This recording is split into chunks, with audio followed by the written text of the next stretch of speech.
Soy Nuria Bajes, soy actriz y desde hace varios años participo en el programa de promoción de la lectura que organiza el Instituto Nacional de Bellas Artes llamado Leo, Luego Existo, a través del cual celebramos cada mes el onomástico de un autor mexicano. En esta ocasión tengo el gusto de celebrar a una autora excelente que se llama Rebeca Orozco. Y voy a leer fragmentos de su novela El aire en que se crece, una excelente novela. Quiero mencionar que me gustó mucho leer esta novela. En primer lugar, porque se deja leer en voz alta. Es una novela que tiene mucho ritmo, que además habla de otra autora excepcional, importantísima para las letras mexicanas, que se llama Rosario Castellanos. Yo espero que después de leer algunos fragmentos, porque obviamente no puedo leer toda la novela, es este libro, Editorial Planeta, es la que lo publica. Obviamente no voy a leer toda la novela completa, no se asuste, voy a leer fragmentos, pero espero que estos fragmentos, elegidos por la misma autora, los inviten a ustedes a leer la novela completa y también les interese indagar más sobre la vida de esta gran escritora que fue Rosario Castellanos. Voy a comenzar la lectura con una advertencia que hace la autora para nosotros los lectores. Y quiero repetir que me encantó la novela, me encantó leerla, se las recomiendo muchísimo. Además de buena, es muy entretenida, muy entretenida. Bueno, las dos cosas tiene. Y dice así la advertencia de la autora: esta novela es un homenaje a una escritora excepcional del siglo XX. A lo largo de la narración, el lector encontrará fragmentos de la obra de Rosario Castellanos provenientes de la antología Poesía no eres tú, el libro Cartas a Ricardo, las cartas de Rosario Castellanos a Efraín Hernández, la novela Oficio de Tinieblas, algunos artículos periodísticos para el diario Excelsior y conferencias de Rosario Castellanos. Dichos fragmentos aparecen entretejidos libremente con palabras de mi propia autoría, ejercicio literario que no tiene otra finalidad que la de contextualizar la vida y el riquísimo mundo interior de esta mujer única que fue Rosario Castellanos.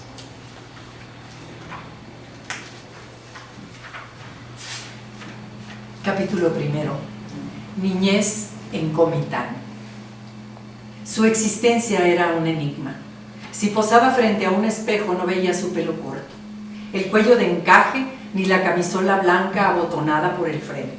Ella, tan niña, se espantaba de no existir. No miraba la boca que permanecía muda, tampoco su asombro. No distinguía ni un destello. La culpa por el fallecimiento de su hermano la había hecho desaparecer. ¿Por qué él y no ella? No merecía la forma de su imagen. Benjamín estaba bajo tierra con sus huesitos tiernos, con sus 7 años cumplidos, con un futuro cortado de tajo por la enfermedad, y ella no lo podía soportar. Se sentía responsable de que la muerte se hubiera llevado a su compañero de juegos. El rey que la nombraba princesa, el aventurero que la llevaba a viajar sobre un caballo de madera, el herido de guerra salvado por sus manos de enfermera. Se sentía culpable porque una mañana le había advertido entre juegos a su hermano: soñé que Dios me decía que te ibas a morir. Y él aterrado: ay no, Chayo, no es verdad, yo soñé a la Virgen y me dijo que no me iba a pasar nunca nada. Ahogados en un silencio frío, los niños temblaron a causa del eco grave de sus palabras. Soñé que Dios me decía que te ibas a morir. Se había aventurado a decir con su boca de niña de 8 años y no entendía la razón de su crueldad. ¿Había en aquella frase un deseo inconsciente de que su hermano desapareciera? A pesar de ser ella la primogénita, Benjamín había sido el consentido, el más simpático, el más inteligente, el varón. Esa vez encontró a su nana junto al pozo. Ay, ¿qué crees que le dije a Benjamín? Ven, consuélame, nana, porque fui muy mala. Le hablé de su muerte. Ay, niña de mi alma, cálmate. Abrázame, nana Rufina, envuélveme en tu enagua de estrellas. Te apapacho, te envuelvo con mi cielo. Luego vamos a ver las veladoras de la iglesia y te soplo el humo en la boca para que se lleve lejos las palabras que le dijiste a tu hermano. Rosario amaba a Rufina, la necesitaba para sobrevivir. La celtal la cobijaba con un amor materno, sabio, generoso. Gracias a ella, la niña aprendió a coser, a bañarse, a tejerse las trenzas, misteriosa y hábil su mano entre los hilos, a peinarse por sí sola. La predilección de su madre por el hijo menor, además de mezquina, había sido constante. Ante la negativa para dejar ir al circo a sus vástagos, eran los melosos lloriqueos de Benjamín los que la hacían cambiar de opinión. Chayo, no te atrevas a tocar esos papeles. ¿No ves que son los títulos de propiedad de las fincas que va a heredar tu hermano? Chayo, déjale a tu hermano la ración más grande de queso. Es la luz de mis ojos, decía Adriana. No te lo lleves, César. No lo obligues a montar a caballo, a campear con los vaqueros, a lazar becerros. Es muy chiquito. El padre, alto y corpulento, acostumbrado a la ciega obediencia de sus subordinados, incluso a la de su mujer, la maldecía, la insultaba, renegaba de su excesiva protección. No sabes nada de la vida de rancho. Me lo llevo porque me lo llevo, que se haga hombrecito. Es a Chayo a quien debes atender, enseñarle a bordar, a servir una mesa. ¡Ja! Chayo, replicaba la madre, sabe cuidarse sola. Las palabras hirientes de Adriana la llenaban de ira. ¿Por qué no le abría los brazos para cobijarla? Salía entonces al jardín en busca de una mariposa para destrozarla. Su deseo de ser hija única era el resultado de una rabia contenida, de un grito sepultado en el corazón. Soñé que Dios me decía que te ibas a morir. Si Benjamín se iba al cielo, ella ocuparía el lugar privilegiado de su hermano. Ya no quería ser princesa, quería ser rey.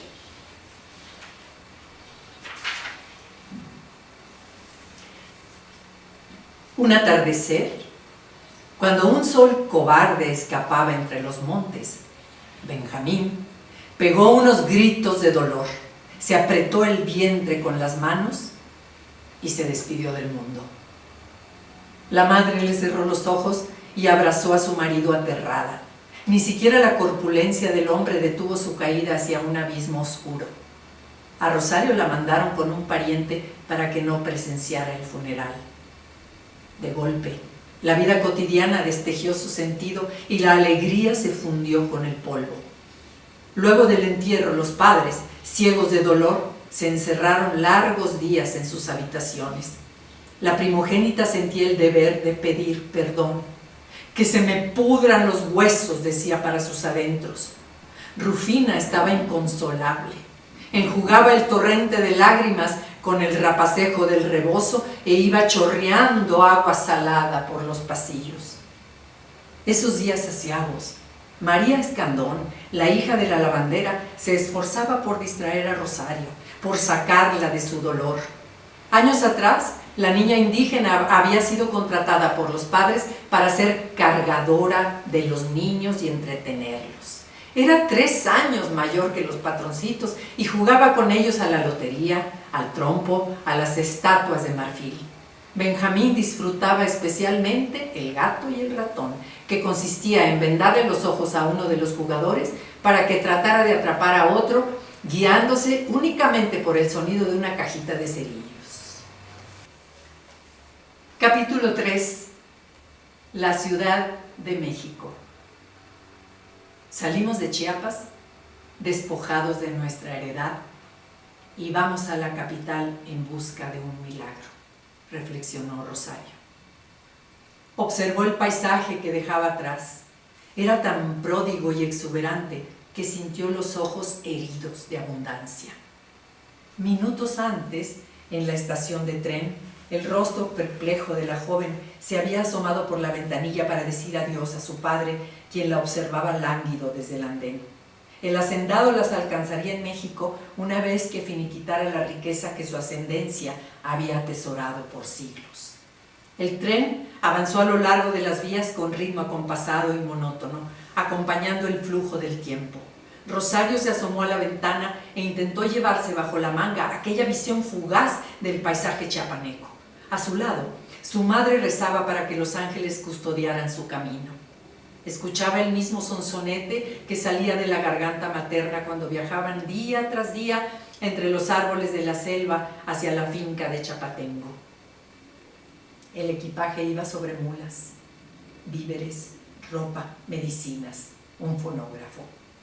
Los hombres se transportaban a caballo, los niños y las mujeres en sillas de manos. Aunque ella era muy delgada y apenas tenía 11 años, sentía que el par de indios que la llevaban en vilo debía hacer un gran esfuerzo para avanzar entre aquellos caminos escarpados. Los sudores que escurrían de la piel morena de los cargadores le provocaban un sentimiento de piedad. Para colmo, solían trasladarse en época de lluvias y la caravana se veía obligada a sortear atascaderos y lodazales. Merecía por el simple hecho de ser rica y blanca un trato de reina.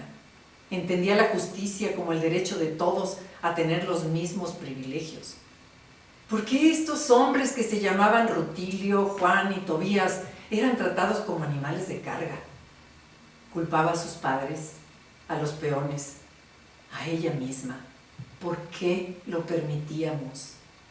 Cierta ocasión, en un arrebato se bajó de la silla de un brinco, cayó con un sentón en el lodo y se manchó los encajes del vestido.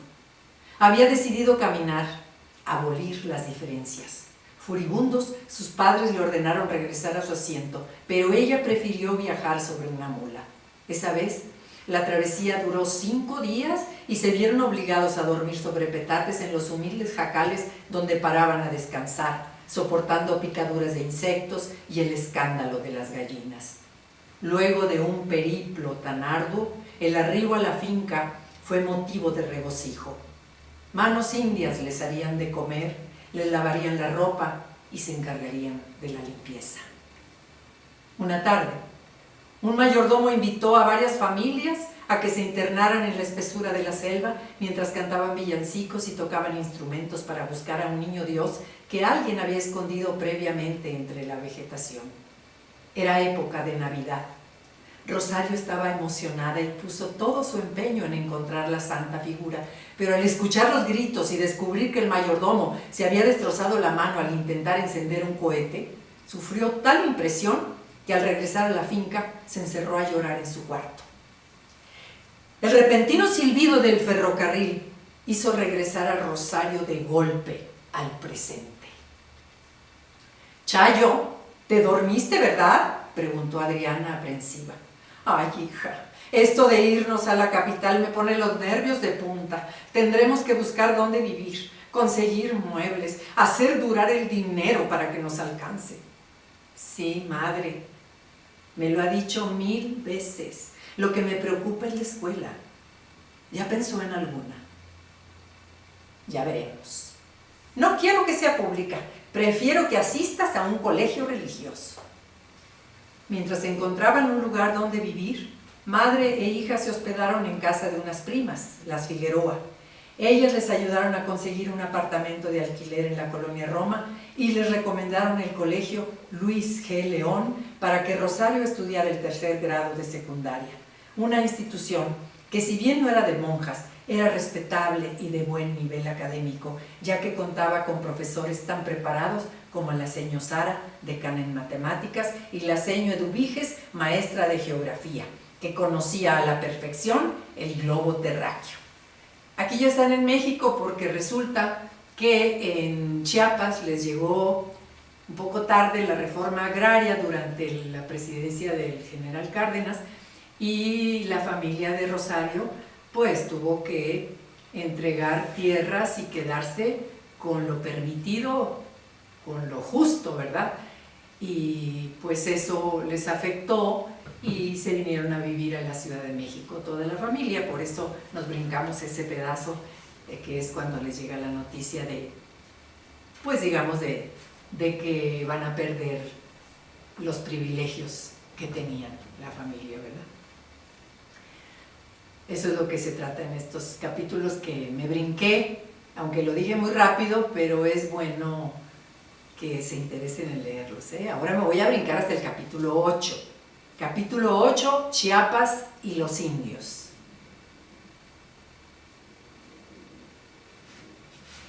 Aquí ya ella ha hecho su vida en México, ha transcurrido su adolescencia, llega a México a hacer el 3er año de secundaria, se encuentra una amiga muy querida que se llama Dolores Castro, a la que conocemos y queremos, y una gran poeta, a propósito, y se hacen muy amigas, viajan juntas a Europa, estudian juntas, comparten inquietudes, intereses, y regresan a México después de estar allá y de haber vivido muchas cosas. Y regresan, Rosario invita a Dolores a pasar una temporada en Comitán, porque ella se queda, ya perdió a sus padres, se queda con el rancho que lo atiende su medio hermano, que se llama Raúl. Capítulo 8, Chiapas y los indios. La vuelta a la Ciudad de México fue un caos. Los horarios del nuevo continente alteraron los ritmos de Rosario. Los días de noviembre de 1951 fueron intratables. Debió habilitar su casa de madereros para vivir de nuevo en ella, abrir las ventanas para dejar ir el olor a encerrado, solicitar los servicios de María Escandón, organizar asuntos domésticos, restablecer contacto con revistas y editoriales. La plácida vida de estudiante era devorada por la crudeza de la realidad. Tendría que ganar dinero, trabajar duro. Al menos Raúl le mandaba dinero mensualmente desde Chapatengo. Llamó a Ricardo por teléfono, pero su madre le contestó que había salido. Rosario le pidió que le diera el mensaje de que le urgía hablar con él. Sin embargo, tardó una semana en responder. Quedaron de verse en casa de Rosario. Le abrió la puerta a María Escandón y lo pasó a la sala. Como si nunca se hubiera ido de viaje, como si lo estuviera esperando durante meses sobre aquel sillón de la sala, Rosario aguardaba con la espalda recta y las manos entrelazadas sobre el regazo. Vestida con un suéter tejido y falda tableada, parecía una escolar de secundaria. Le sonrió. Ricardo amaba la inocencia con la que ella se presentaba ante él. Lo que no concordaba era aquella imagen resplandeciente con sus ideas avanzadas sobre la mujer, con su tesis retadora, con el desenfado con que viajaba de un país a otro. La saludó, se sentó a su lado, la besó en una mejilla de manera tibia y cordial. No la abrazó ni le dijo que la había extrañado. La prudente distancia que marcaba era una ofensa para Rosario. En el mismo tono en que le hablaría a alguna tía mayor, le preguntó por su viaje.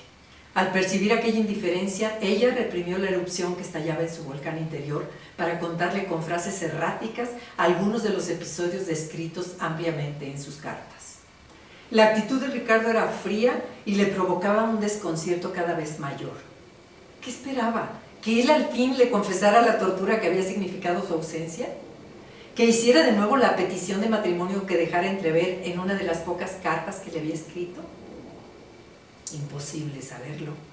La raquítica correspondencia que su amado le enviara durante su estancia en Europa era prueba fehaciente de su falta de interés.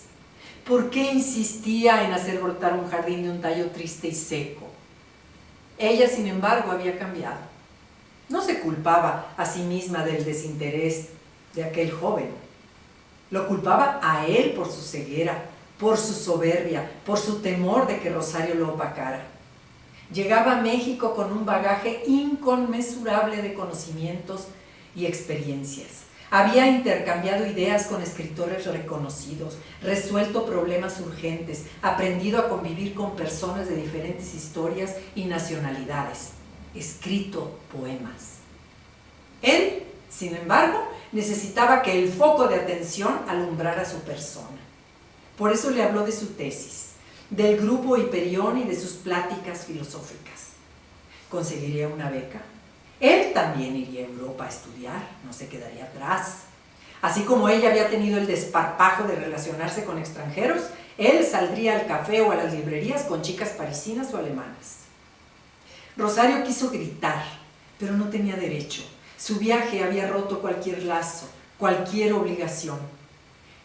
Ella había cometido el pecado de la libertad y volaría como un globo por los aires sin destino fijo.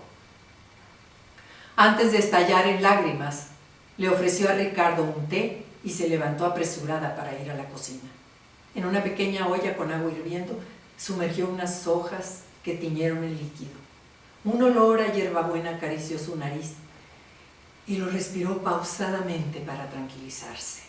Al retirar las hojas y dejarlas desmayadas sobre un plato, se identificó. Estaban tan exhaustas y descoloridas como ella. Luego del té, Ricardo le besó el cuello y subió los labios lentamente hacia su boca. La abrazó.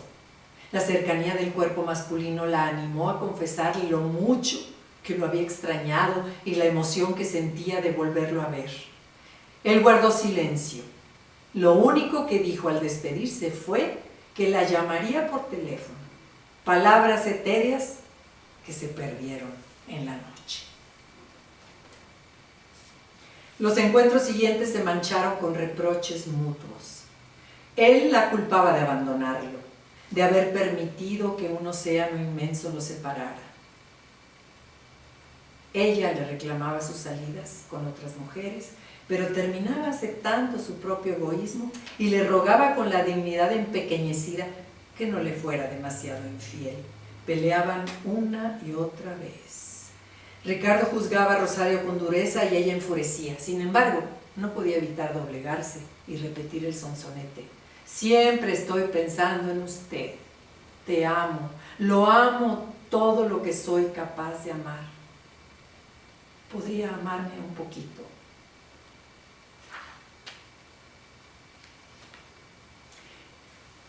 Más de un mes estuvo Rosario en Chapatengo sin recibir una sola letra de su novio.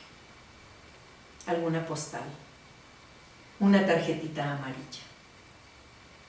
La historia de la ausencia del amado se repetía una y otra vez, y sus poemas se llenaban de imágenes desoladoras.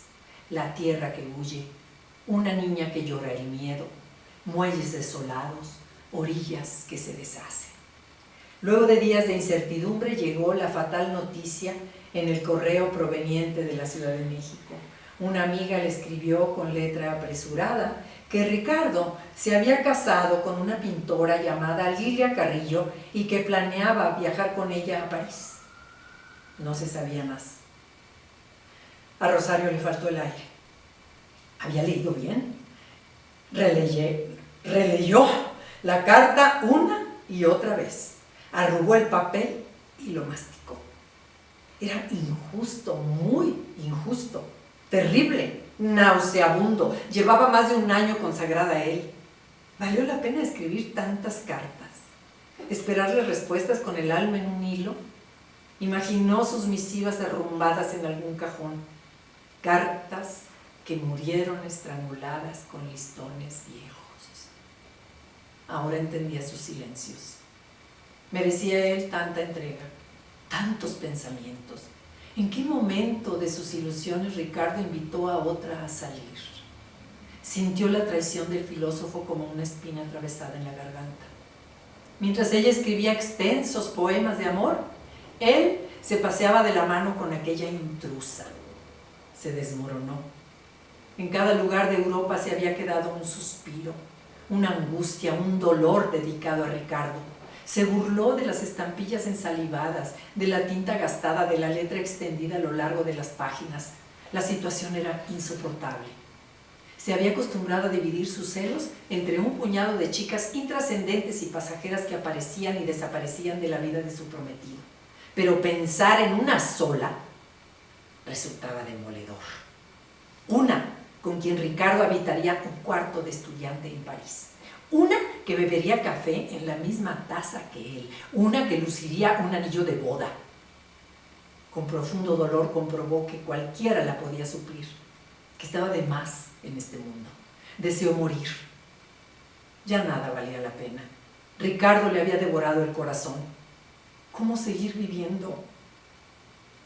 El que buscó mi mano para cortar racimos, deje mi mano suelta, sin fruto y sin anillo. Y luego nos brincamos un buen pedazo en el que se incluyen muchos otros pasajes que vale la pena leerlos y que se los dejo para que ustedes los disfruten mejor. No se los voy a platicar, pero llegamos al momento en que Rosario ya es embajadora de México en Tel Aviv, y casi al final de la novela. Hasta la embajada llegaba a veces el rumor de explosiones. Bueno, aquí hay que aclarar una cosa, ya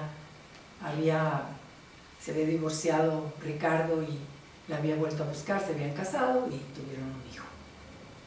Eso es lo importante en la vida de Rosario, aparte de todo lo que escribió y de todo lo que nos dejó en esa vida que tuvo esta mujer, esa vida tan breve en la que todavía le quedaba mucho que dar.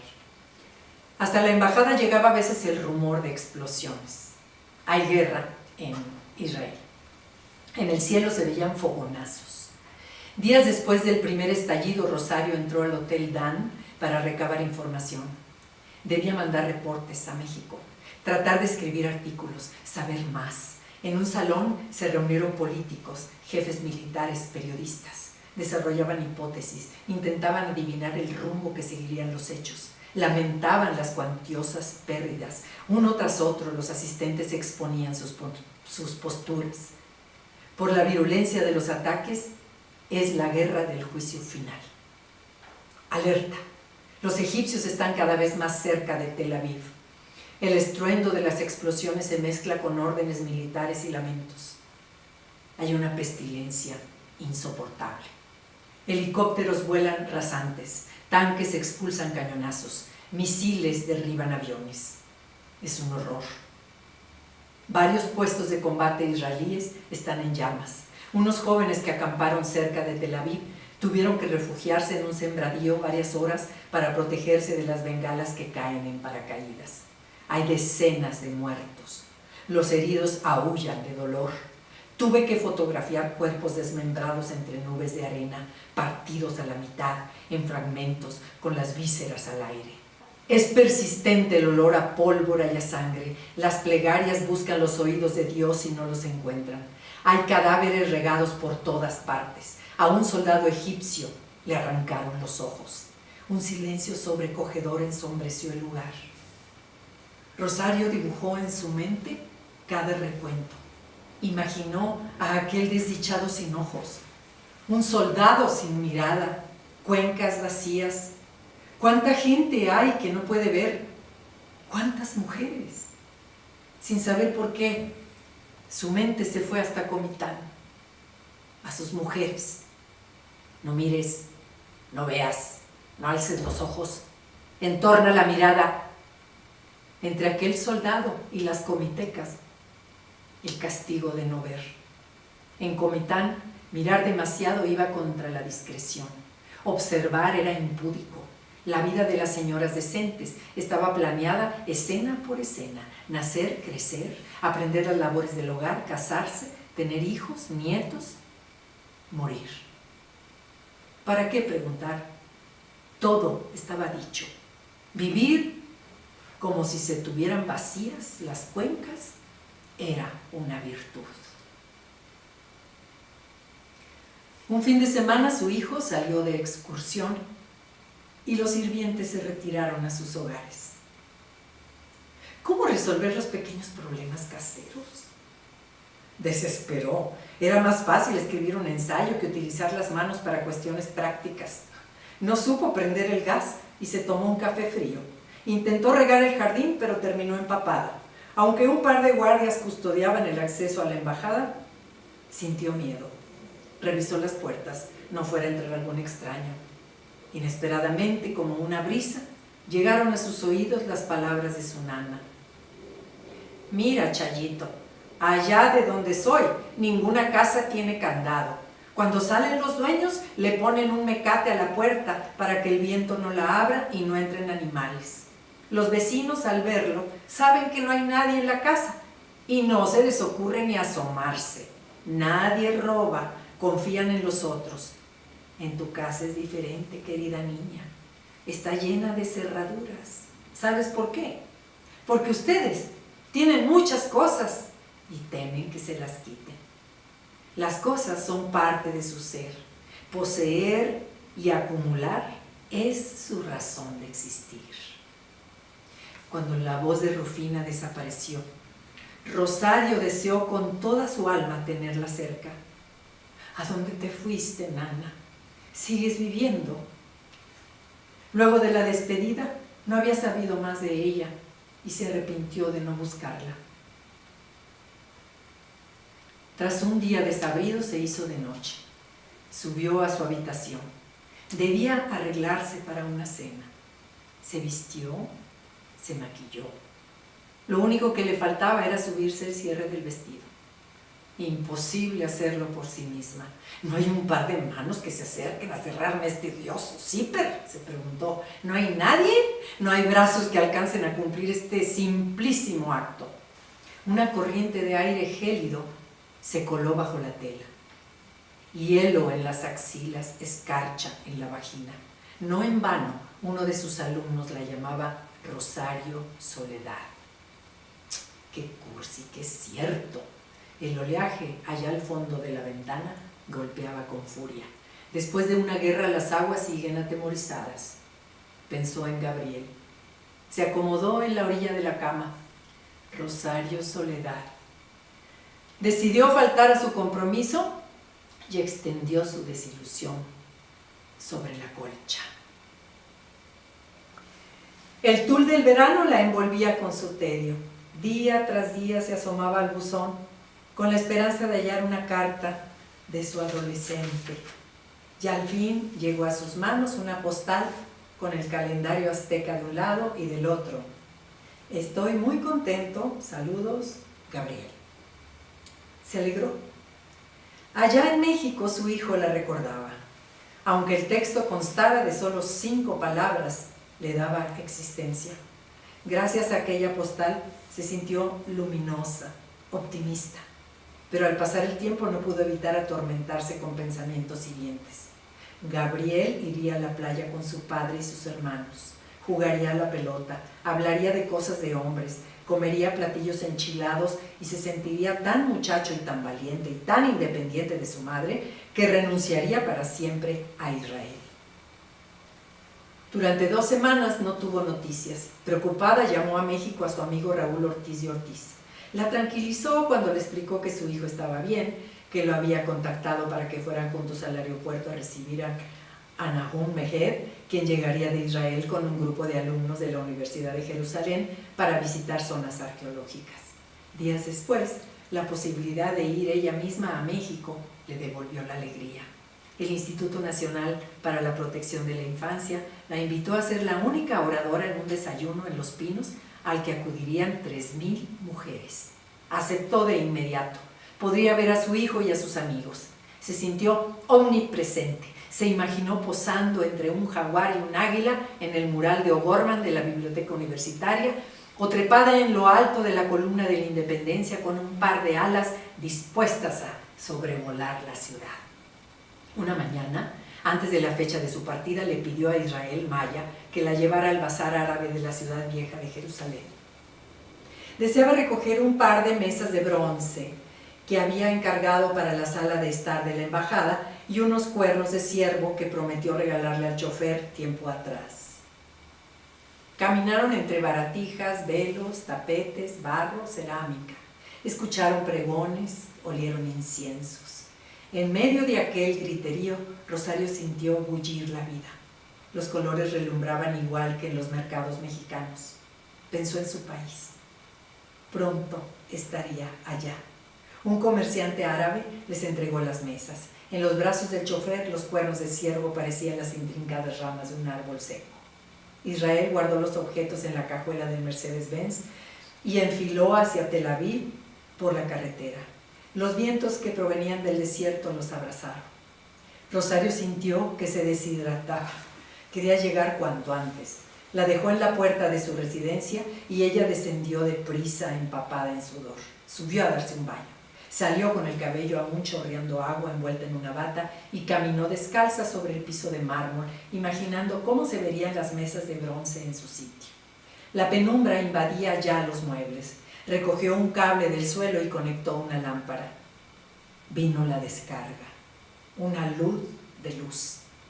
La mano fundida al cable. 220 voltios recorrieron desbocado su cuerpo. Lo lanzaron contra un sillón, el sitio donde acostumbraba leer versos, donde veía la televisión con su hijo, donde hacía la lista de las compras. Abrió los ojos. Sentía que le ardían las axilas, muñecas, rodillas. Apenas respiraba. Las pupilas se le llenaron de humo. Un olor a comal chamuscado se le metió en la nariz. Escuchó una carcajada. La bruja de Shaktahal apareció sentada en una mecedora a sus anchas. De su rostro de papel arrugado emergían facciones filosas. Un rebozo negro envolvía su figura. Mechones blanquísimos se desparramaban sobre su turbia mirada. Se mecía hacia adelante y hacia atrás, apretando con sus manos secas y pardas los descansabrazos. ¿Vienes a anunciar la muerte de mi hermano?, preguntó aterrada Rosario, quemándose por dentro, luchando porque la lengua no se le hiciera nudo. No, la tuya, amenazó con una voz que parecía procedente de un pozo, profunda y musgosa. Tu hermano murió hace mucho. Yo se lo anuncié a tu madre. Ella hubiera preferido que yo me muriera. Eso no importa ahora. Dime, ¿existía alguna vez? Jadeó. Eso nunca se sabe. ¿Qué se hace a la hora de morir? ¿Voy a morir quemada? ¿Me voy a matar por mi propia mano? ¿Me voy a asesinar?, dijo agonizante con las entrañas cada vez más calientes. No importa, el resultado es siempre el mismo, un cuerpo inservible y apestoso. La bruja chasqueó los dedos. La sangre de Rosario hirvió y su llamarada interna comenzó a quemarle la ropa. Luego de estacionar el automóvil, el chofer entró a la residencia. Cargaba una mesa. No había nadie. Empleados y sirvientes estaban de vacaciones. Llegó a su nariz un olor nauseabundo. Buscó a la embajadora. No la encontró en la planta baja y se atrevió a subir a la sala de estar. Vio a Rosario tendida sobre el sillón, con los dedos de una mano negros y enjutos. Aún respiraba. El hombre pidió auxilio 1, 2 veces, 3, aunque sabía que nadie contestaría. Pidió por teléfono una ambulancia. La camilla era dura e higiénica. La sirena chillaba de manera intermitente, pero Rosario no la escuchaba. Tenía los oídos calcinados, las entrañas hirviendo. Su propio olor a piel quemada le daba náuseas. ¿Por qué nadie me toma de la mano? ¿Por qué nadie está conmigo si me estoy muriendo? Su fuego interno se transformó en hielo. Nana, ¿dónde estás? ¿Ya vienes? Hace mucho que no me enredo en tu rebozo. Unos enfermeros midieron su pulso y le clavaron una aguja con suero. No me dejes, Nana. Le colocaron una máscara de oxígeno. Cumplían su rutina. Intentó abrir la boca para suplicarles que la llevasen de vuelta a la embajada, pero se había tragado su propia lengua. Se preguntó si su vida había sido un espejismo. Sonrió con los labios negros. He aquí que la muerte tarda como el olvido. Nos va invadiendo lenta, poro a poro. Es inútil correr, precipitarse. Recordó que años antes había dado a luz a un niño, una criatura amorosa e hilarante. ¿Dónde estás, Gabriel? A 1000 kilómetros de distancia. Pensó en su residencia y en la terraza que tenía vista al mar. Quiso refrescarse, apagar el incendio. Añoró su escritorio. Sobre él había dejado un poema inconcluso y deseó regresar a terminarlo. ¿Qué se hace a la hora de morir? ¿Se vuelve la cara a la pared? Pidió con toda su alma abrazar a su hijo, finalizar los versos. Rezó las primeras palabras del Padre Nuestro. Por un ventanuco vio las luces de Tel Aviv. Nunca imaginó que moriría tan lejos. Ojalá que estos fragmentos muy breves de esta hermosa novela, es una hermosa novela y nos acerca mucho a Rosario Castellanos. Es un espléndido homenaje a esta escritora excelente que es Rosario Castellanos. Gracias a la autora, a Rebeca Orozco, al aire en que se crece. Por favor, no dejen de leerla. De verdad, es aparte de que aprendemos mucho, ojalá que se acerquen a toda la obra de Rebeca Orozco y también a la obra de Rosario Castellanos, que supongo que ese es el homenaje que le quiere hacer Rebeca Orozco a Rosario Castellanos. Muchas gracias.